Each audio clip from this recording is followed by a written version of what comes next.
What's the one thing that rich people buy that the poor and middle class don't?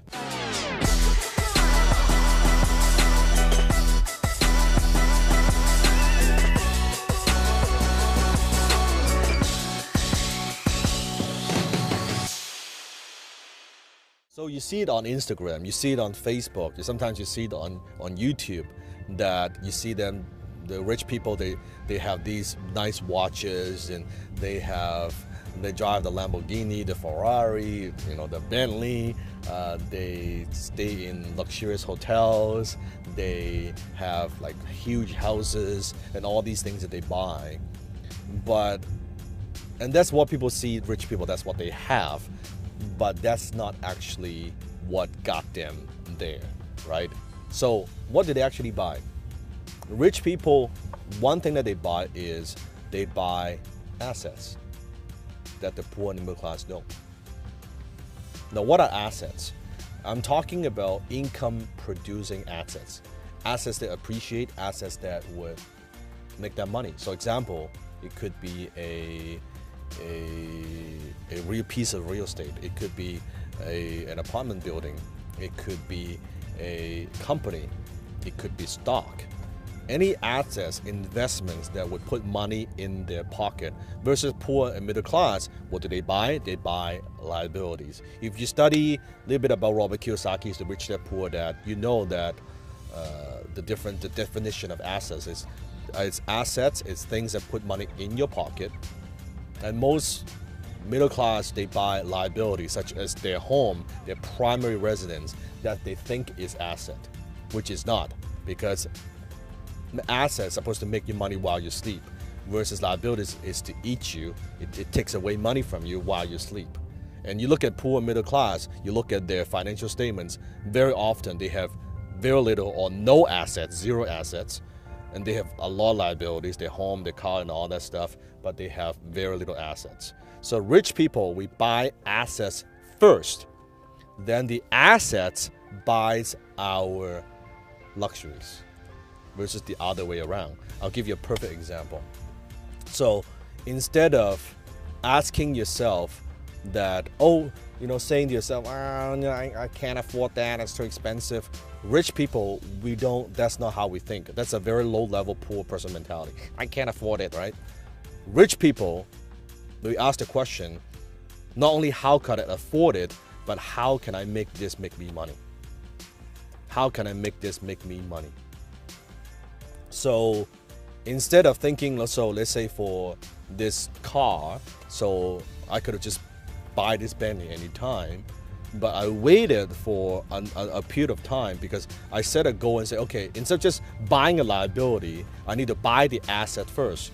So I need to buy an asset that would throw off enough cash flow, in my case, a real piece of real estate, enough cash flow that I know that would cover my monthly payment of my Bentley, right? So instead of me just buying a Bentley, which then I have to pay from myself, from my own pocket, I say, okay, let me go through a step. Let me buy the asset, the one thing, buy the asset first. When the asset throws enough cash flow, that pays for my luxuries, that pays for this particular car that we're filming in.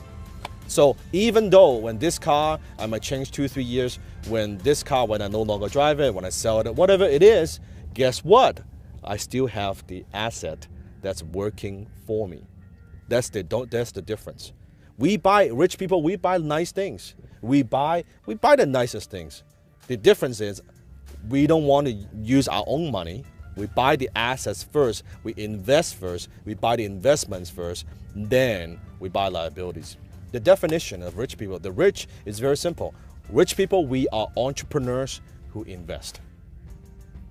I'll say it again. We are entrepreneurs who invest. Versus even if you're a business owner, instead of just buying stuff from your business, make the money from your business first, right? And then you can put into investments. If you've watched my wealth triangle video, you know I talk about the 3 stages, right? If you have not watched that, make sure you click on the I button. Just watch that first, then you know what I'm talking about. So high income skills, and then I talk about your scalable business. I talk about high return investments. So rich people, we are entrepreneurs who invest. So that's the one thing that rich people buy that the poor and middle class do not. Let me give you one more tip. There's one thing that we also buy that the poor and middle class do not. And that is rich people buy time, poor people sell time. Rich people buy time, poor people sell time. You think about people who are struggling financially or employees, they sell their time. They get paid based on time. How many hours I get, how many hours I work, how much do I get paid per hour, or how much do I get paid per month or bi-weekly, right? That's how most people think. Rich people, we don't do that. We buy time. We buy time because time is the one thing that you cannot replace. This second that you're watching my video, that second is gone. The minute you watch this video, that minute's gone. You can't replace it, I can't replace it. I cannot replace that. Customer is replaceable. Money is replaceable. Time is not. I cannot create, manufacture more time. Money, I can always make more money if I have the time. If I run out of time, I cannot do that. That's why time to rich people is our most valuable commodity. That's why I fucking hate it when people waste my time. It's worse than stealing from me. It's worse than stealing money from me. Because money, I can always make it back. The minute that I waste, I cannot get it back. And if I use the time wisely, I could use it to make a lot of money. So the reason we buy time, we buy talents, we buy people, we buy people that could help us, we buy people that could save us time, right? So that's why that 2 hours you spend, cleaning your home or doing all this stuff, mowing your lawn. A quick story. One time I was visiting a pretty successful CEO. The company's probably doing $30 million a year. And I visited his office. And I went to his office. And I couldn't believe it. The minute I got there, he was mowing the lawns in front of his office.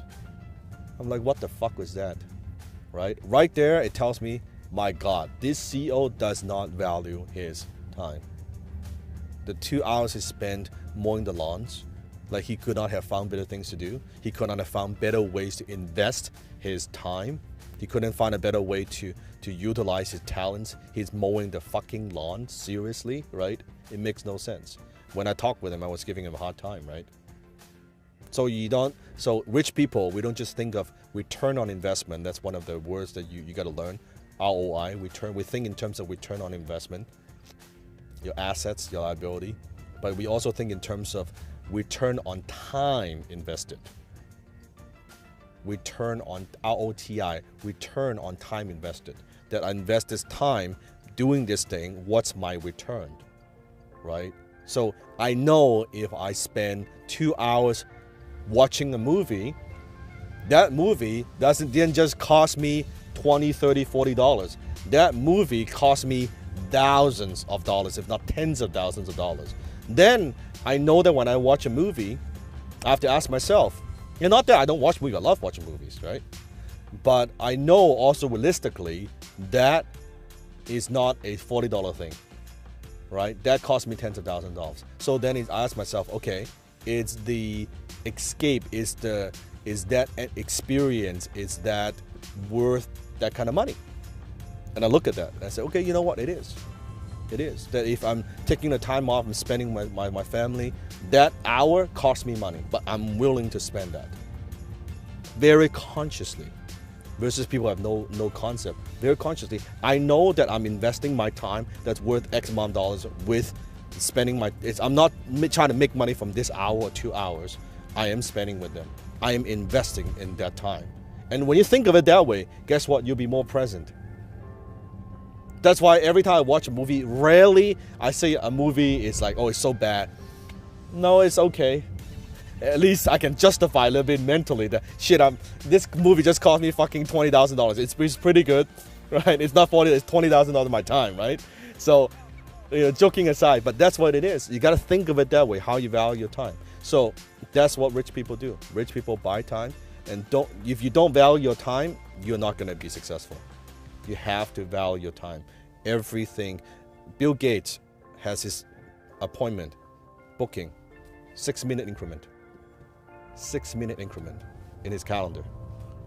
That's a billionaire, right? My mentor has his in 15-minute increment. Now I also have my thing, sometimes 30, sometimes 15-minute increment.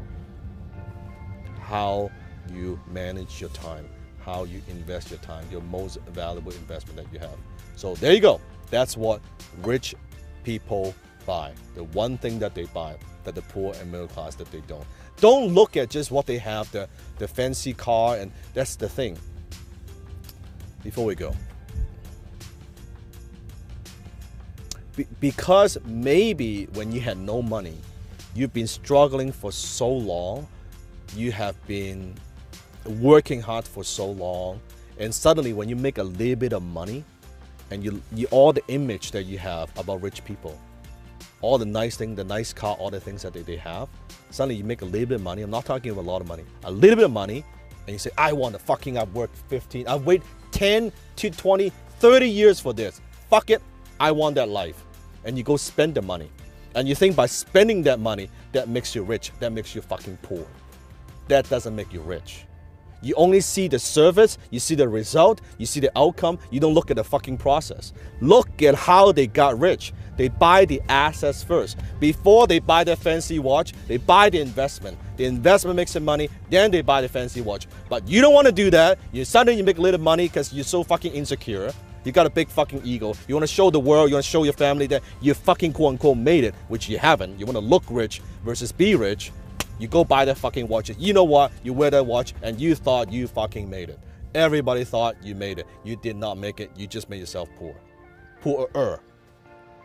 That's not what makes you rich. But if you can have the self-discipline, you have the self-control and say, you know what, I'm gonna buy the assets first. I'm gonna buy the assets first. Once you buy that, your assets, you can buy all the fucking luxuries you want. Your assets pays for it. It's okay. Buy the nice things that you want. It doesn't quote unquote cost you because your investments are providing for you. Investments are feeding you. It's making you money. That's the difference. So think about that. Don't just look at, oh, I want the nice things. It's not, the nice thing is a result. That's the next step. First, you got to build a portfolio. I didn't have nice things for the first 10 years of my life. It's only now I've like quote unquote after all these years. Okay, now I have people say, oh yeah, Dan, you got the, I didn't have the fucking Bentley overnight. I was driving, Air Mazda for a number of years, right? Then Audi, not that Audi's a bad car, but it's okay, but it's not a Bentley. For a number of years, right? Only recently, now enjoying life. And people look at they'll look at where you are today, but they don't look at where you came from. Ponder on that. Comment below. Share with me what's the one thing that you think also poor and middle class buy. I'm curious to hear your thoughts. Or people that you see the poor and middle class buy. Share with us. Share with me. Also give me a thumbs up as well. Subscribe to my channel. Turn notification. We upload a new video every single day on business, on relationship, also on martial art. That's what my channel is about. It's my life, it's what I do.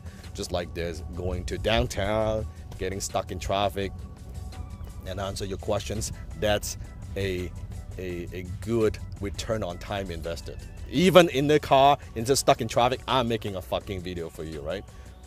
That's how you utilize your time. That's how you're being smart with your time. Check out my other Boston Bentley video right there. We have a lot of videos. You can check it out. A lot of interesting questions, a lot of interesting insights. Until next time, I'll see you in my Bentley.